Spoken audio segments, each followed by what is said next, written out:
we'll do a lot better if we had the music here with us. All right, but we're going to do it we'll without the try music. now. Hey, hey, the gang's all here. Join in the fun. We can't mention great soul singers without mentioning Sam Cooke. He was one of the greatest and most influential artists of all time. He was commonly called the King of Soul. He inspired many of the greats like Al Green, Aretha Franklin, Tina Turner, Otis Redding, Wilson Pickett, James Brown, Marvin Gaye, Stevie Wonder, and Steve Perry. He released 29 singles that charted in the top 40 of the Billboard Hot 100 chart, as well as 20 singles in the top 10 of Billboard's Black Singles chart. He was born Samuel Cooke on January 22nd, 1931, in Clarksdale, Mississippi. There were 8 children. He was number 5. His father was Reverend Charles Cooke, a Baptist minister, and his mother was Annie Mae Carroll Cooke. The family moved to Chicago in 1933. That was where he attended Doolittle Elementary and Wendell Phillips Academy High School. That was the same school that Nat King Cole went to some years earlier. Sam sung in the choir of his father's church, and he began singing with his siblings in a group called the Singing Children when he was 6 years old. When he was a teenager, he sang with the Highway QCs. He joined the group when he was 14 years old. During this time, he became friends with Lou Rawls, who was singing in a different gospel group. Back in 1950, Sam replaced gospel tenor R.H. Harris as a lead singer of his gospel group, the Soul Stirrers, who signed with Specialty Records. Their first recording under Sam's leadership was the song Jesus Gave Me Water in 1950. They also recorded Peace in the Valley, How Far Am I from Canaan, Jesus Paid the Debt, and One More River, among numerous others. A number of them he wrote. He had 30 US top 40 hits between 1957 and 1964. In addition, he had 3 more posthumously. He had major hits like You Sent Me, which is one of my favorites. A Change Is Gonna Come, Cupid, Chain Gang, Wonderful World, Saturday Night, and Twisting the Night Away. In 1957, Sam Cooke appeared on ABC's The Guy Mitchell Show. That year, he signed with Keen Records. His first hit song, You Sent Me, released on the B side of Summertime, and it spent 6 weeks at number 1 on the Billboard R&B chart. He signed with RCA Victor record label in January 1960. The label's producers offered him an advance of $100,000, and that would be equivalent to more than $1 million today.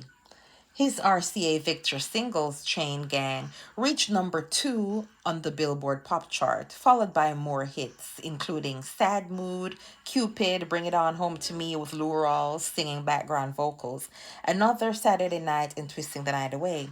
He would end up starting his own record label in 1961 called SAR Records, or SAR Records.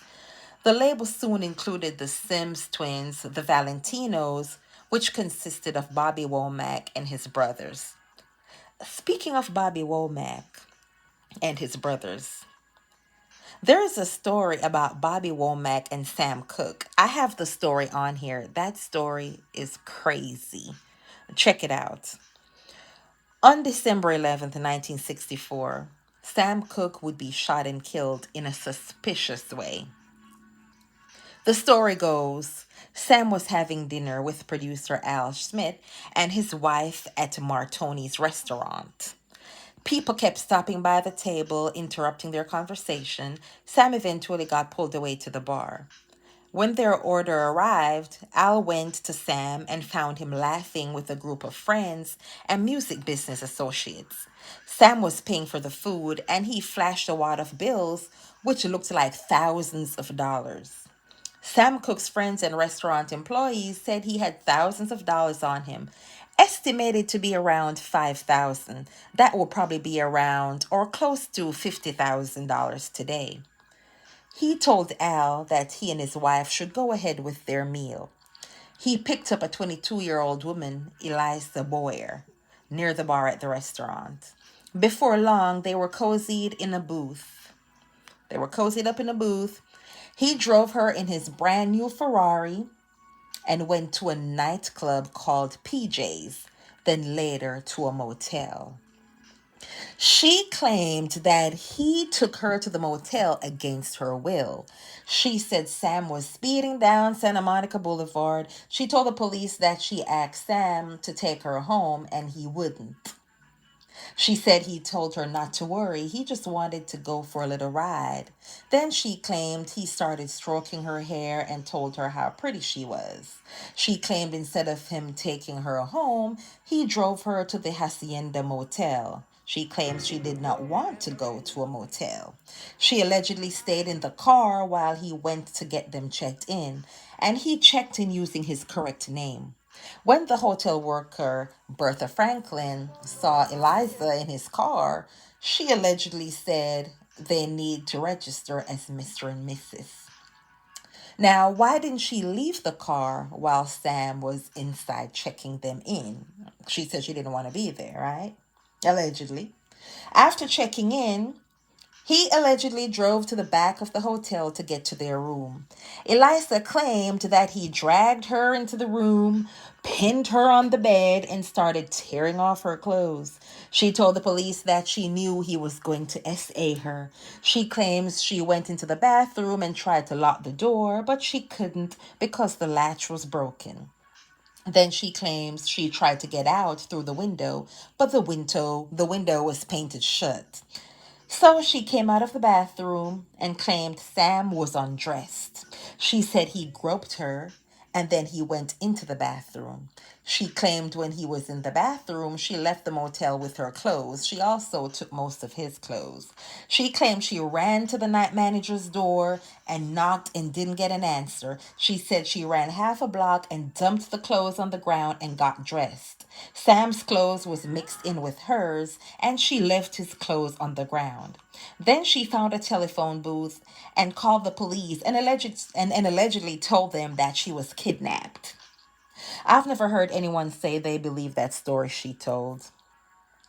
Sam allegedly came out to the hotel room, went to the hotel office to ask the hotel manager, Bertha Franklin, the location of Eliza. He was wearing only his sports jacket and one shoe, allegedly. Bertha claimed he was banging on the door, asking if Eliza was in there, and she told him no. She says another motel resident had said there was a prowler on the premises, so she didn't want to open the door. She claims Sam tried to open the door and rammed it with his shoulder. The frame ripped loose and the latch gave. She claims he busted in looking around for Eliza. He allegedly grabbed Bertha's wrist and asked, "Where is the girl?" They allegedly got into a tussle. At some point, she told the police that he fell on top of her and she tried to bite him through the jacket, biting, scratching, and everything. She said she got up, she kicked him and ran, got the pistol off the TV, and shot him at close range 3 times. But 2 of the bullets missed him. If she shot him close range, why did 2 bullets miss him? Okay.